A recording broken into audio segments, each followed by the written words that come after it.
Bueno, vamos a hablar de los Panama Papers. Atención, esta investigación periodística internacional que se descubrió, cómo empresarios y personalidades de todo el mundo y de las más diversos evadían impuestos y escondían su riqueza a través de firmas de abogados en Panamá, en este caso concreto, a través de la empresa Mossack Fonseca.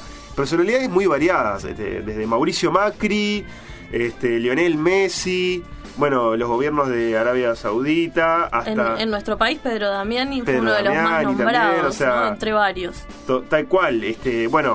Búsqueda publicó esta semana varias personalidades uruguayas que habían trabajado, que habían estado en contacto con la empresa Mossack Fonseca para hacer sociedades anónimas offshore. Pero bueno, para saber de qué se trata un poco más el escándalo de los Panama Papers y cómo funciona toda la trama de evasión fiscal y el lavado de dinero que está detrás, hablaremos hoy con el especialista en finanzas y política tributaria, Jorge Gallero. Gallero es licenciado en Economía Política por la Universidad de Buenos Aires y ha sido profesor de grado y posgrado en varias universidades nacionales de Argentina, además de ser asesor de diversas instituciones públicas de ese país. También es investigador del Centro de Economías y Finanzas para el Desarrollo de la Argentina y ha publicado numerosos trabajos sobre políticas fiscales y regulación de servicios públicos. Actualmente es miembro de las organizaciones internacionales Stat Justice y de la Red de Justicia Fiscal de América Latina y el Caribe. Lo recibimos aquí en la mañana de Uniradio. Muy buenos días, Jorge. Muy buenos días a ustedes, Javier y Carolina. Gracias, Jorge, por atendernos. A través de las filtraciones públicas publicadas por la prensa internacional esta semana, se supo que el estudio panameño, entonces, como decíamos, Mossack Fonseca, administraba más de 200.000 empresas offshore. ¿Nos podrías explicar un poco qué quiere decir que es una empresa offshore y cuándo surge esta práctica, ¿no, del offshore en el mundo de las finanzas? Bueno, una empresa offshore es una empresa pantalla, esa es la otra expresión que las denomina. Lo de offshore es porque está más allá de las playas, es decir, fuera de las naciones soberanas de donde se originan los capitales que las fundan, ¿no? Y lo de empresa pantalla porque la palabra pantalla expresa la función que cubren estas offshore.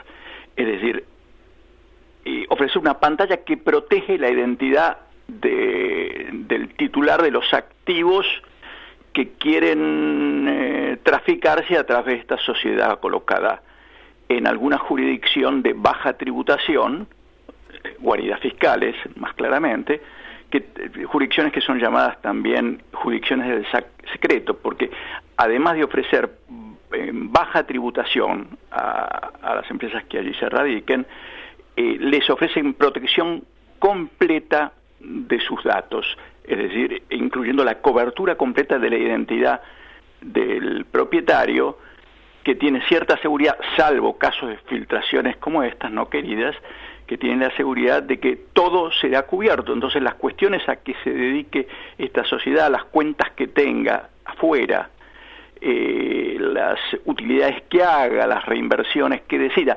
todo eso está amparado por el secreto, que supone que estas jurisdicciones no van a entregar, en condiciones normales y en la mayor parte de los casos, ningún dato que sea requerido por ninguna autoridad nacional de donde se originan los capitales que allí se protegen. Esta sería la definición. Para tener un poco de idea, ¿cuánto más puede ser en un país con que tenga una tributación normal, estándar? ¿Cuánto más se puede pagar de impuestos en un país así que en estos paraísos fiscales? Bueno, en el límite de estos paraísos ofrecen 0 impuesto para las actividades que se desarrollen por fuera de la jurisdicción del secreto, ¿correcto? Estas jurisdicciones tienen impuestos para las actividades locales. Por ejemplo, en Bahamas hay hoteles de turismo. Claro. Las actividades locales pagan impuestos. Pero las actividades que están amparadas por la radicación formal de la sociedad allí, en Bahamas, por ejemplo, que estén realizadas por fuera de las Bahamas, y este es el caso más común, ¿no? Esas actividades pagan o muy pocos impuestos o muy bajos impuestos. Digamos, un país de cierto nivel de desarrollo, digamos, tiene un impuesto a las ganancias de las sociedades que oscila entre 30 y pico y 40 y pico %. La diferencia de eso a 0, prácticamente 0, es muy alta. Sí, más cuando hay grandes sumas de dinero, ¿no? Claro. Pero la opacidad, la protección, el secretismo es tan importante como el tema del ahorro de impuestos. Jorge, ¿cómo es el tema del marco de la legalidad de este tipo de empresas offshore? Porque hemos escuchado decir en esta semana que no es ilegal tenerlas. ¿Qué pasa con esto? El presidente de los Estados Unidos, Obama, ha salido a decir esto. Uh-huh. Y es bueno el ejemplo de Obama porque me permite aclarar un poco esto. Sí, en la mayor parte de las legislaciones, la constitución de la sociedad offshore en sí no está penada. En muchos casos está regulada, y hasta fuertemente regulada, ¿no? En los países de donde alguien toma la iniciativa de crear fuera la sociedad offshore. Por ejemplo, en Argentina hubo hace unos años una tendencia a regularla fuertemente, a partir de la IGJ, la Inspección General de Personas Jurídicas, ¿no? Ahora, con el nuevo gobierno, hay una política de desregularla, de darle libertad a eso. Incluso la ciudad de Buenos Aires quiere tener su propio régimen, y el actual presidente Macri, cuando era titular del gobierno de la ciudad de Buenos Aires, hace unos 8 años, ya empezó fuerte a tratar de impulsar una desregulación y liberalización para proceder a crear y actuar con sociedades offshore desde Argentina. Esto lo hace poco inocente respecto al descubrimiento que se ha hecho, claro, respecto de su vinculación, de su tema, sí, poco inocente. Y bueno, y ahora se ha descubierto, hay que ver una excelente nota de ayer de Nora Beiras en página 12, páginas 2 y 3, 2 páginas, que revela todas estas actividades del presidente Macri para lograr esta liberalización del sistema de offshores, y que lo han llevado a acosar a la doctora Gil Carbó, a la procuradora, a la encargada de la Fiscalía, que procede en Argentina, tiene pocos años, a acusar casos de lavado, fuga de capitales, los casos que están asociados a la creación de offshore. Pero volviendo a Obama ha dicho en estos días que, bueno, que este proceso de la fuga de capitales, lavado y la operación de estas offshore es un proceso perverso, lamentable, pero que tienen alguna legalidad estas empresas, lo que hace difícil perseguirlas. Bueno, es cierto lo que dice Obama. Lo que no dice Obama es que cuando él asumió hace casi 2 periodos, porque está terminando el segundo, la presidencia de los Estados Unidos, en el instante de asumir, él introdujo en el Congreso americano un ambicioso sistema de cambio legal para perseguir el sistema de fuga de capitales de los Estados Unidos y pago mucho menor de impuestos que lo que debería ser, dada la ley impositiva americana. Introdujo entonces un proyecto ambicioso para reformar un sistema perverso que en Estados Unidos se viene desde la época de los Bush y que Clinton no tocó, ¿no? Obama conocía muy bien esto, estuvo muy bien asesorado y ingresó al Congreso este proyecto de ley, que por ejemplo señala en sus considerandos que las empresas americanas que deberían pagar del orden de 37% de impuestos sobre las ganancias, los ingresos, terminaban pagando en promedio, como consecuencia del uso de estos paraísos, 7-8%. Estas cifras, el contraste entre lo que deberían pagar y lo que pagaban efectivamente hace 8 años, esto no cambió mucho, incluso puede haberse agravado, coincide con las que el inversor Warren Buffett señaló también hace unos pocos años, incluso mencionando el contraste entre los impuestos que él pagaba de este orden, 7-8, como efectivos, y los que pagaba su secretaria, que eran del orden de 20 y pico. Bueno, entonces, Obama se omitió, cuando habló del tema, hablar de su fracaso, del hecho de que él es un prisionero pasivo de este sistema, no lo pudo mover, así como no pudo en 2 periodos cerrar Guantánamo. Sí.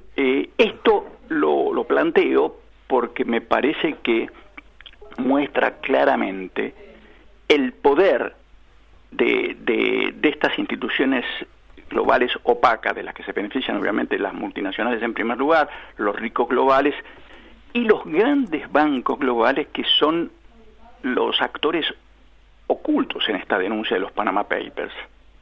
Hasta ahora no aparece casi mención de los bancos globales, pero ellos son los que efectivamente facilitan, viabilizan, aceitan este sistema de evasión, fuga de capitales y lavado a escala global. Aquí en Uruguay, obviamente también se disparó la polémica, incluso el diario El Observador de aquí de Uruguay sacó una editorial diciendo por qué, a criterio periodístico de ellos, no iban a mencionar las personas que estaban involucradas, porque tener un offshore no es un ilícito en sí. Después se descubrió y... sí. Tener un offshore no es legal, pero es ilícito. Es importante, y esto ayuda a terminar de contestar la pregunta que me hizo Carolina, ¿no? Sí. Uno puede atenerse en este y en otros casos a la letra de la ley, pero uno puede estar violando su espíritu y apelando a subterfugios que usa de huecos y ambigüedades de la ley para no cumplir el propósito del legislador y la sociedad, buscado cuando la ley es sancionada. Y esto es lo que ocurre con el uso de esta figura de los paraísos fiscales. Con el uso de asesoramiento contable y legal muy sofisticado, que es muy costoso, estos actores centrales del sistema opaco mundial logran violar la ley y realizar ilícitos que, cuando son llevados a tribunales, pueden zafar por el lado de que la legalidad formal supuestamente no ha sido violada. ¿Queda claro? Es como que quedan huecos en la legislación de los que se hace uso. Y por eso es muy importante destacar: ilícito no es exactamente ilegal. En términos de evasión e ilusión impositivas, se ve también clara la diferencia. La evasión es ilegal. Se violó muy abiertamente una ley, y normalmente cuando hay evasión puede haber castigo. La ilusión es absolutamente reprobable, moralmente condenable, y es violatoria del espíritu de la ley y la intención política de quienes la propiciaron, y de la de una conducta social, proactiva, responsable. Pero no necesariamente la ilicitud cae bajo el castigo de los tribunales. Claro, sí, está claro. Lo que le contaba con El Observador es que dijeron que no iban a publicar la información. Después se conoció que el director del diario El Observador, que es Ricardo Peirano, tenía empresas offshore, tenía 3 empresas offshore, le reconoció y dijo que era para regular cuestiones sucesorias de su familia, dijo que era. Bueno, ¿Esto es creíble? O sea, ¿qué quiere decir esto? Esa es una de las justificaciones para apelar a estos procedimientos. ¿Pero qué quiere? ¿Qué es regular cuestiones sucesorias de la familia? A veces establecer procedimientos sucesorios que no están totalmente de acuerdo con la legislación nacional. Ajá. Digamos, las razones por las que se apela a este sistema opaco global son algunas relacionadas con delitos propiamente dicho, ¿correcto? Pero eso explica, según un cálculo muy serio hecho hace unos 10 años por un estudioso de esto, un americano, lo que es delito propiamente dicho explica alrededor del 35% del movimiento de capitales negros globales, para decirlo corto, ¿no?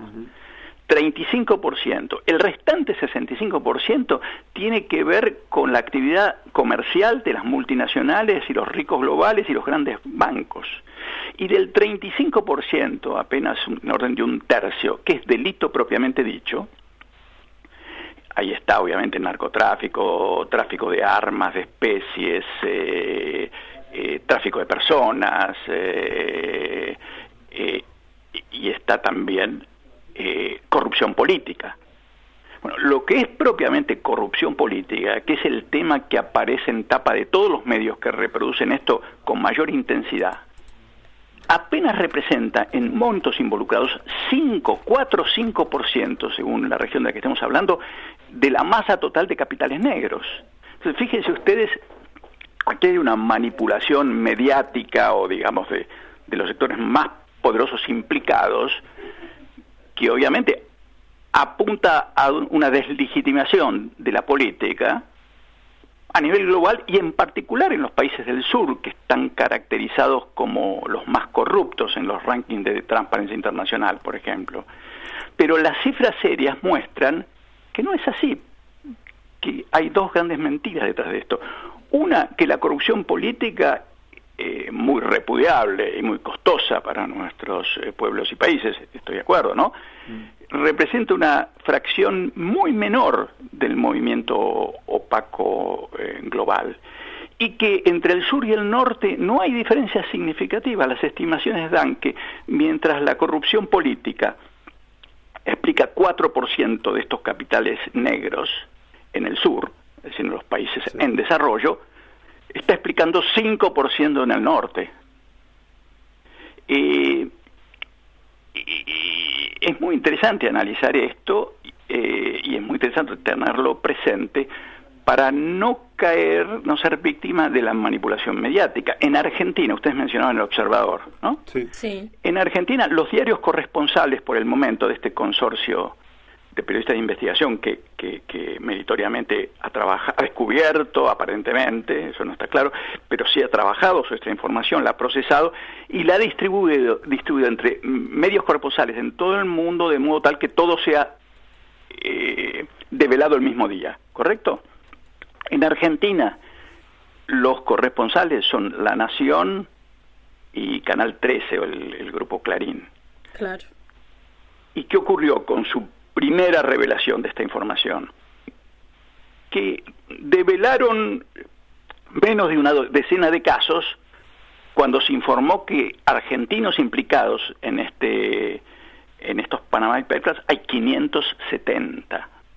Y en esa decena de casos aparece el presidente de la Nación, Messi, el exsecretario del presidente Kirchner y alguna persona más, bueno, un intendente del municipio de Lanús, algunos parientes más del presidente de la Nación, pero ningún gran empresario, ningún banco, ningún medio, y ya está probado por revelaciones anteriores que La Nación y el grupo Clarín usan los paraísos fiscales, fugan y evaden impuestos usando estos instrumentos. ¿Queda claro? Sí. Jorge, le hago una consulta. Uruguay se encuentra entre los 10 países en donde operan más intermediarios de Mossack Fonseca. Para consultarle un poco sobre el rol de estos intermediarios, nosotros le mencionábamos a Juan Pedro Damiani, que está involucrado por parte de su despacho de abogados. Otra persona que está muy involucrada, que tiene que ver con su despacho también, es un político uruguayo, Sergio Abreu, que bueno, en declaraciones está vinculado a los Messi, ¿no? Cuando le consultaron se probó que los Messi tienen relación con este despacho. Él dijo, es como que vos vendas un cuchillo y vos no sabés si el comprador va a matar a la madre, al padre o al hijo o va a cortar un churrasco. ¿Qué pasa con estas figuras que ejercen como intermediario de esto? Es buena la figura, y la misma figura, de un modo menos provocativo, usada por los dueños de Mossack Fonseca, el estudio panameño, para explicar los límites de su trabajo, ¿no? Sí, Mossack Fonseca, así como los corresponsales uruguayos, venden cáscaras, ¿me explico? Cáscaras societarias, Después, ellos no saben qué va a hacer el comprador con esa cáscara. Obviamente, a esta altura del partido, con la experiencia que tiene, saben que no va a hacer nada que se acomode a la ley, saben que no, a través de esas cáscaras no van a donar fondos a Vida Silvestre o a Médicos Sin Fronteras. Claro. saben que va a ser usada para algo ilícito, que incluye evasión, que incluye muy probablemente fuga de capitales y actividades de lavado de dinero. Cuando no, delito propiamente dicho, cuando no, están los casos también en que esas sociedades son usadas para encubrir fondos surgidos de la corrupción política, ¿no? Pero por eso las aclaraciones del presidente argentino hasta el momento son insustanciales, porque él habló de la cáscara, pero no de las actividades que se desarrollaron con la cáscara. Y esas actividades son las que protege la Guardia Fiscal. Y las protege tan bien que normalmente no pueden conocerse esas actividades, salvo que el titular de esa sociedad y las cuentas a las que está asociada, porque normalmente esas sociedades, solo en casos muy raros, permanecen activas muertas. Esas sociedades manejan cuentas en los grandes bancos globales y compran y venden, invierten y obtienen utilidades, y eso es lo que no se informa, obviamente. ¿Qué va a pasar? ¿Qué pensás que puede pasar con la imputación que se le hizo a Macri por esta empresa offshore que un juez federal le hizo a Macri? Me parece que hay sustancia para que el juicio camine. Por lo pronto ya está caminando, pero el problema es que incluso es muy probable que entre las 570 casos de argentinos aparezcan más de la familia Macri e incluso eventualmente puede aparecer alguno más del propio presidente. Pero la justicia es lenta y el caso de un presidente de la nación involucrado en esto es un caso que cuestiona la legitimidad política de la máxima autoridad del país. Bueno, el primer ministro de Islandia renunció. Claro, si no vean el primer ministro de Islandia, que amagó renunciar, después quiso echarse atrás y tuvo que renunciar. Sí. Bueno, Islandia es un país pequeño, pero es un buen ejemplo a la luz de estos dramas nacionales que están ligados al endeudamiento, la creación de estas figuras, el vaciamiento nacional. Digamos, porque cuando le estalló la crisis, cuando Islandia cayó en default y previamente todos sus bancos quebraron, Islandia, a diferencia de Argentina, tuvo a la gente movilizada en la calle presionando a los políticos y evitando que se reconociera la masa de deuda con enormes visos de ilicitud que los llevó a esa crisis. Y por eso finalmente resolvieron el asunto con quitas muy grandes que afectaron a los inversores ingleses, alemanes, franceses. Una puja muy grande e Islandia en ese punto la ganó, a diferencia de Argentina. Y ahora Islandia reacciona también presionando sobre sus autoridades políticas y obligando a la renuncia. Volviendo al caso argentino, bueno, como digo, corren mucho más rápido los tiempos políticos de la posible consolidación de una ilegitimidad de la figura presidencial si no se producen las aclaraciones rápidas y pertinentes. Por el momento no hay aclaración sustancial ninguna. Es más, el jefe de gabinete en la primera reacción pública que hubo a esto, en vez de presentar información completa, fehaciente, necesaria para esclarecer el caso y quitar toda duda acerca de la conducta presidencial, afirmó como un dogma que el presidente de la Nación es absolutamente transparente, con estas palabras, absolutamente transparente. A mí se me ocurrió decirle un periodista que me preguntaba sobre esto. Bueno, no hay nadie absolutamente transparente en el mundo real. Ni siquiera Dios es absolutamente transparente en sus actividades. Los designios de Dios, los religiosos que han reflexionado sobre esto o bien formados, saben que los designios de Dios son inescrutables. O sea, cuanto más poder, menos transparencia y y transparencia absoluta es una burla. Jorge, respecto a eso, ¿no? Cuanto más poder, menos transparencia. ¿Cuáles son las consecuencias sociales y económicas que trae esto? Porque los ciudadanos pagamos impuestos para mantener los servicios públicos, ¿no? La salud, la educación, las políticas de vivienda. ¿Qué pasa cuando de las cúpulas más altas de poder se evaden estos impuestos y se hacen este tipo de cosas? Bueno, en el límite se deslegitima la actividad política y se produce después una reacción social del tipo que termina en procesos como el argentino del 2001, que se vayan todos. Claro. Ese es el drama límite, por eso hay que reaccionar fuertemente. Pero además, en el conjunto de daños que esta conducta, estas actividades producen, la fuga de impuestos ni siquiera es el central, porque cuando hay un componente de fuga de capitales muy importante, que obviamente está asociado al incumplimiento impositivo, porque normalmente, o buena parte de los capitales que fugan son capitales sustraídos al fisco, es decir, evadidos, que giran en negro en algún plazo dentro de las sociedades donde se ganaron, los países en los que se generaron, y luego van al exterior para la inversión a través de los paraísos en la banca global, ¿no? Y su multiplicación afuera. El hecho de la transferencia al exterior, la fuga de capitales, tiene un impacto perverso en nuestros países, en el sur del mundo, no en el norte, que ahora voy a hacer un comentario porque la situación del norte es distinta. Uh-huh. Tiene un impacto perverso que es muy superior al propio asociado de la evasión impositiva. Pues son capitales que fueron tomados del giro local y que en vez de ser reinvertidos y generar trabajo nuevo o incluso sostener el trabajo que existen, pasan a girar fuera de todo control en el exterior, multiplicando riqueza offshore en beneficio de otros territorios. Con el norte hay una situación asimétrica en términos de la fuga, no en la evasión, que cada vez más los está afectando, no sé si al mismo grado, pero fuertemente como a nuestros países del sur. Pero en la evasión hay una diferencia sustancial, y esto explica que estas cuestiones sean vistas en el norte como evasión y no como fuga, porque la fuga del sur, ¿a quién beneficia sustancialmente? Al norte.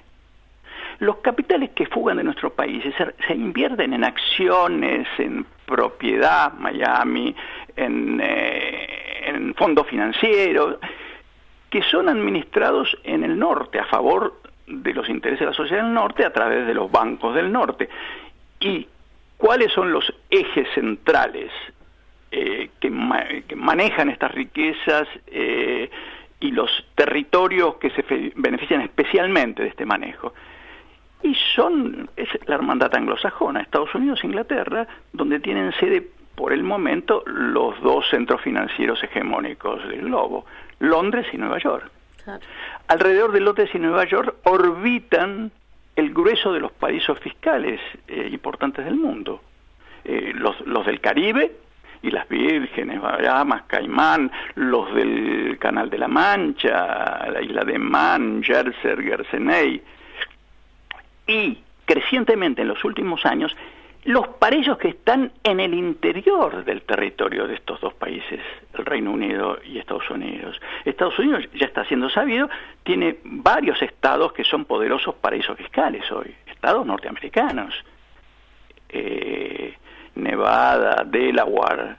Claro, no se menciona. Alaska, no se mencionan. En los Panama Papers no aparecen. Exacto. En el Reino Unido el principal paraíso es la City de Londres. Y digamos, si tenemos un minuto más, vinculo esto con el problema de la crisis global y la reacción contra los paraísos que emergió cuando el norte tomó conciencia del daño que recibía, el daño fiscal que le producía la creciente evasión. Cuando comenzó la crisis en la que todavía estamos sumergidos, uh-huh. En el 2008, antes de la reunión que creo que ocurrió en el 2009 en Londres, del G20, una reunión clave para tratar la marcha de la crisis. Sí. La crisis, como te recuerdan, estalló primero en Estados Unidos en el 2007 con las hipotecas subprime y en el 2008 se generalizó. Bueno, en el 2008, creo que hacia fines y antes de que se diera la reunión esta clave de Londres, la primera ministra alemana Merkel, el primer ministro francés de entonces Sarkozy y el entonces titular del Fondo Monetario Internacional Strauss-Kahn reaccionaron los tres casi coordinadamente, muy furiosos contra los paraísos, y dijeron, uno de ellos, creo que fue Sarkozy, dijo que había que volarlos con dinamita. Así, literalmente, que había que volarlos con dinamita. Esto antes de la reunión de Londres, como preparando el terreno para una discusión con la hermandad anglosajona, que son los responsables de esto, que también obviamente afecta como fuga a Alemania, a Francia. Sarkozy ofició en ese momento un poco como portavoz del sur del mundo, ¿no? Ofició bien, cosa que no hace hoy la titular del fondo. Bueno, ¿qué pasó después de esta tan dura caracterización? No pasó nada. No pasó nada del 2008 para ahora. Nadie estalló nada. No, el tema salió de agenda. El tema de las guaridas fiscales salió de agenda. Mi presunción obvia es que la hermandad anglosajona, la principal beneficiaria de este sistema, se plantó y dijo de esto no. Claro, de esto no se habla. Se pasó a una vía lateral, y a mi juicio mucho menos efectiva y que no va a andar estratégicamente, que fue un proyecto BEPS, motorizado por la OCDE, el Club de las Naciones Ricas, que intentan limitar las maniobras de las multinacionales y los ricos locales desde los países centrales, digamos, cambiando la legislación de los países centrales, para a partir de allí tratar de reducir el uso de paraísos y todas estas maniobras. Pero las guaridas, en sí, los paraísos no son tocadas. Y ahora cuando aparece esta revelación, Panama Papers, bueno, aparece un país que no es marginal, tiene su importancia en estas maniobras, pero no aparece Delaware, no aparece Nevada, no aparece Alaska, no aparece la City de Londres, y no aparecen por el momento en las revelaciones ni grandes empresarios, ni políticos, ni jueces, ni bancos de los Estados Unidos y de Inglaterra. Ahora, que menciona esto, ¿no? Que dice que solo aparece una parte de todo lo que está pasando en el mundo en vinculación a este tema. A nivel personal, ¿usted considera que es casual que aparezca el tema, que se filtre esta información? Bueno, ya se ha verificado en los últimos años una sucesión de, no sé cómo lo podemos llamar, arrepentidos, en inglés se llaman whistleblowers, o sea, los que tocan el pito, es decir, los que dan la alarma, ¿no?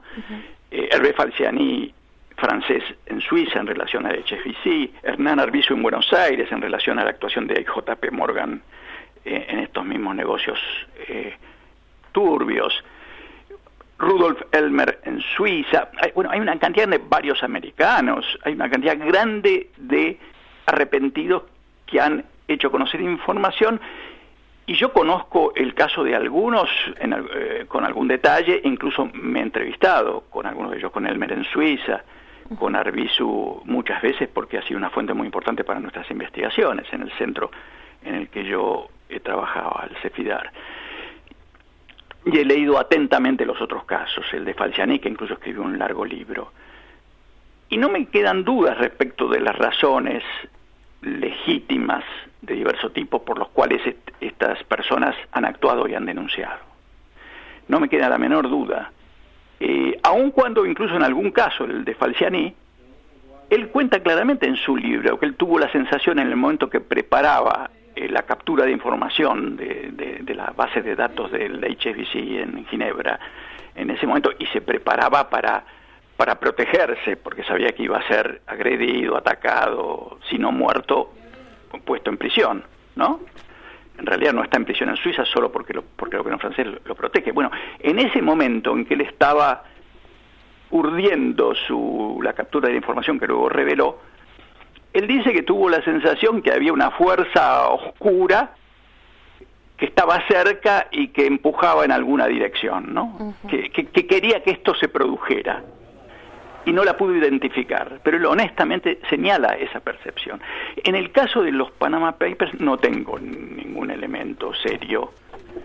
Como para poder confirmar, sí, claro. Pero hay denuncias, está la denuncia de la gente de Wikileaks, ¿no? Claro, sí, por supuesto. Denuncias de sesgos. Lo que sí está claro, es decir, yo no tengo nada serio en cuanto a el financiamiento de esta particular iniciativa, de cómo realizar esta investigación, original, las fuerzas oscuras, tal como la mencionó Falciani, que pueden estar empujando. Pero lo que sí es claro es que hasta el momento, ojo que esto se terminaría de develar a fin de mayo, ¿no? Pero hasta el momento hay un sesgo muy grande en el tipo de información que se está revelando. Bien. Con lo positivo que es que se revele esta información, pero debemos tener cuidado y no ser ingenuos respecto del proceso de develamiento y manipulación. Exacto, por eso le preguntaba, Jorge, para no caer en ingenuidades y como usted bien mencionaba, aprovechaba para consultárselo, que esto es solo una parte de todo lo que está pasando en el mundo y que no se menciona. Sí, Jorge, por dos razones, porque el grueso de la información de los Panama Papers no fue revelada, y porque ya podemos presumir con fundamento que los Panama Papers van a dejar de lado una parte inmensa que no conviene a la hermandad anglosajona que se revele, ni a los bancos globales, el oligopolio global que maneja el mundo hoy.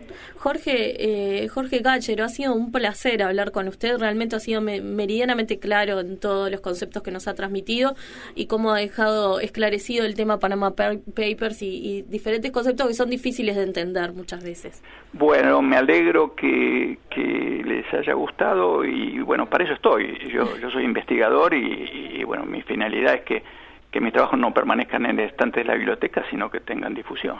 Le agradecemos los minutos en la mañana a Uniradio. No, gracias a ustedes. Hablábamos entonces con Jorge Gáchero, él es licenciado en Economía Política, especialista en Finanzas Políticas y Administración Tributaria y Regulación de Servicios Públicos.